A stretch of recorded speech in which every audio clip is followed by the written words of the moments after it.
Hi everyone. So today we are looking at the Hampshire Electronics Cerberus, and we're going to be focusing today on the analog side. So it's the kind of master analog voltage controlled oscillator, which is the kind of bedrock of the Cerberus. So it's, if you know analog VCOs, it has all the normal well understood features. So we have outputs here for square wave, we have pulse width control, triangle wave, ramp wave, sine wave, and a mix output. Now the mix output will enable us to modulate between a triangle, a square and a ramp saw, and there is a mix CV input that you can use to do that modulation. We have the normal coarse fine tuning controls, so if I put that back into the square,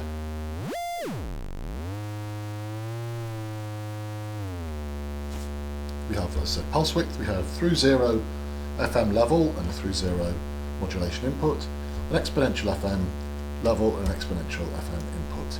And we have our display here, which shows the exact frequency of the note that's currently being played, and what that note corresponds to and how in tune it is. So it says D2, but we're 32 cents down, so we can tune if we want to D2. Oh, a little bit too fast, and there we are, we're fully tuned. So probably one of the first things to know about the Cerberus is, and if you're familiar with analog VCOs, you know all about the calibration problems with them. They have to be very accurately calibrated, and that's normally done with trim pots. So you would measure the frequency on an oscilloscope or a frequency counter, trim it up until it was perfect, and then go through a whole cycle of calibration. This has an inbuilt automatic calibration system, so trim pots are no more. So if I simply turn the encoder here, we'll get into the menu system. We can go to auto calibrate, bang, calibrate. I'll just take out our lead, disconnect all cables, turn all knobs to max, we can do that, and then start, and it's calibrating. This takes somewhere around 10 to 15 seconds, but obviously that's significantly faster than if we were to calibrate it by hand. Okay, so the calibration is complete. We can just click the finish. If I leave it on any of these top menu tiles, it will time out back to our frequency screen, which is a default screen. So that calibration has basically worked out the exact optimal calibration of the VCO chip, and it's persisted it into storage. So if we switch it on, switch it back off again, switch it back on again, it will retain all of those settings. So the other thing that we can do is if we turn our coarse off, fine to the middle, we can then set our bias. So the bias here, this shows us at coarse off, fine in the middle, is producing 21 Hertz. I'm going to put that down to 16.35 or approximately. This is setting our baseline. There we go, I'm happy with that. So we know the courses are finest in the middle, we're going to be, and that's also saved, so that will be across sessions, power up, power down sessions. So, okay, so we now have a fully calibrated VCO. If I plug this back in again, I have a KeyStep Pro here, and I will just put into the CV from that. Okay, so what I will do, let's just go ahead and tune us to C2, let's say.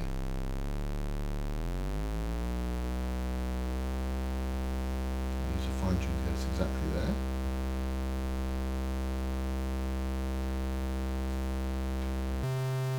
C3, perfectly in tune. C4, perfectly in tune. C5, perfectly in tune. C6, perfectly in tune, going to 1 cent over every now and again. But that's basically a cent accuracy over 5 octaves. And it's an extremely accurate and well calibrated VCO. Okay, so the next thing to look at on the analog side is the quantization system. So And the quantizer sits after the VCO, so all of the inputs into the VCO are going to be 100% analog.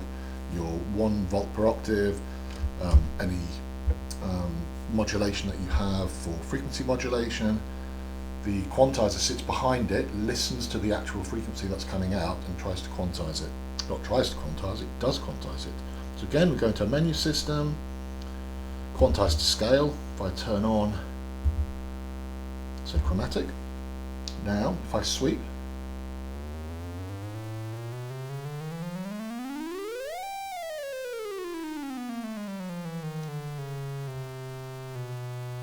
you can hear that it's been quantized to a chromatic scale. You can change the root note if you wish, quantize it to any scale, and we currently have it tuned 12 tep, but you can do just intonation. So let's choose another scale. Let's go something a bit more exciting. Hungarian.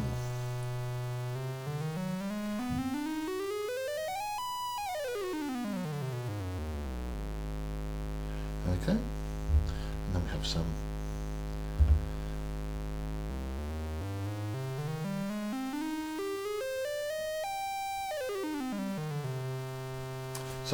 that will then be quantized regardless of what CV comes into this, regardless of what frequency modulation comes in. It's always going to quantize. So what we can do, we can use one of the built-in modulation sources.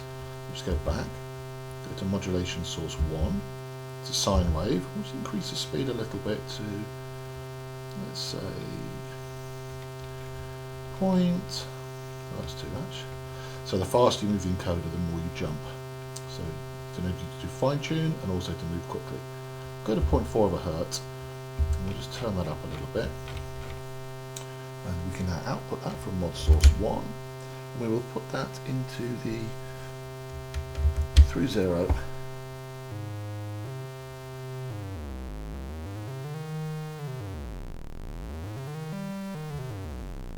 can hear it there. So even with frequency modulation going in, it's still quantizing it.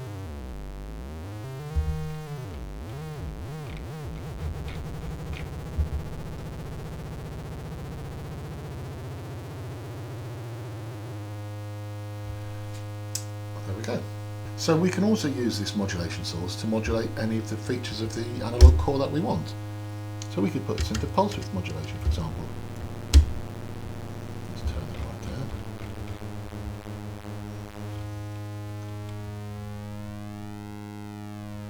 Like so.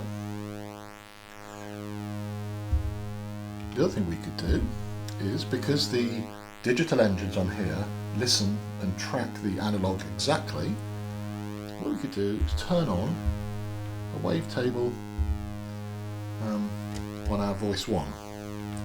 So by default this is waiting for a gate signal, but we can turn that off so it free runs.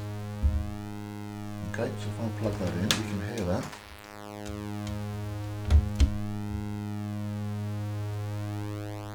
If I just go to table position and change it a bit.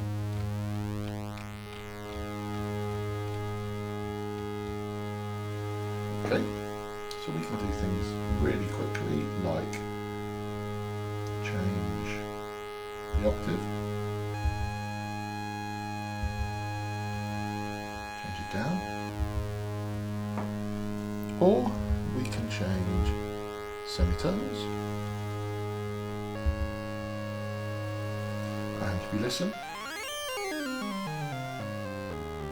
follows it exactly. Let's go back to 5. Let's turn the quantizer off. Let's turn it off. You basically just go to off. And now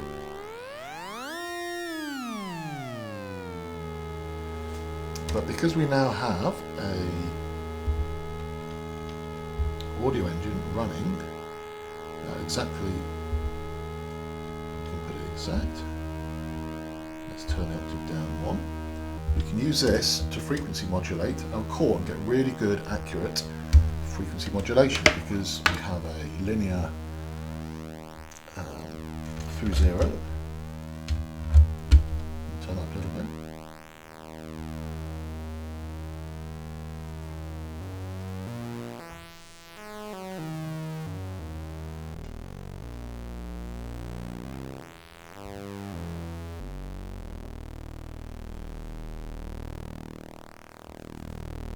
And as well as having absolute kind of octaves,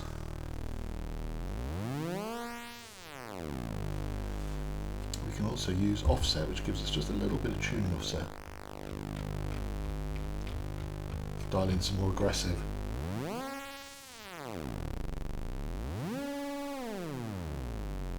FM sounds. So this is all within the one module.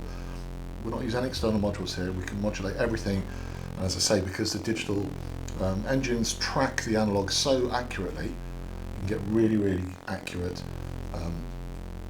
tuned frequency modulation.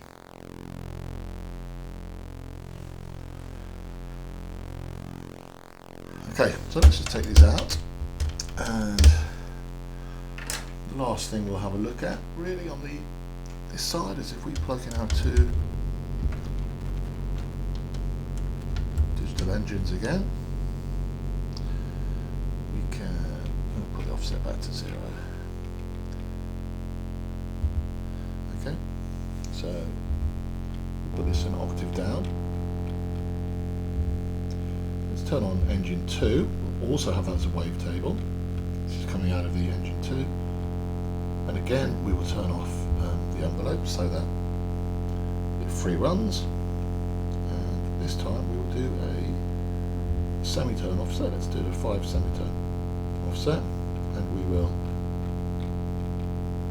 let's change the position there. Get a slightly different position in the wavetable.